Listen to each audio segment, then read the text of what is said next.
what's up guys? For today's video, kay hapit naman ang timpo po guys. Mangutan na ta sa itong mga masugatan kung unsang ilang mga memories diri sa timpo po, unsang ilang ginaabangan sa timpo po festival this coming 2024. So, let's go guys! Unsay mong ginaabangan nga mga event karong 2024 sa timpo po?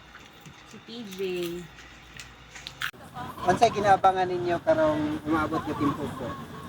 Sa ko is ang katong itulyokan nga sa fruits, tapos ang mga concert then mga activity diri sa Kidapawan para sa timpo. Ikaw sa Ako is kanang ang street dance competition o ang hip hop po. Kato lang. unsa may mga memories ninyo nga di malimtan sa nga nahitabo sa timpo po? Sa ko is last grade 7 at ako to is nag-appeal ko og street dance. So enjoyable siya, is nag-compete ang mga ibang-ibang para sa mga lampayan, nag-compete tapos naka-build og mga new family, then more friendship pa siya. Then lingaw gid siya, lingaw.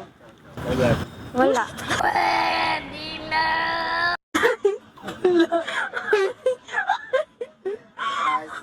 For me is yung mga ngayon yung it all you can na fruits. And also concerts din po. Yeah, yung mga upcoming concerts ni Rico and then yung kay Johnny. Rico, if you're watching, I love you. Okay. Happy moment ninyo nga nahitabo itong mga nilabay nga mga timpo po?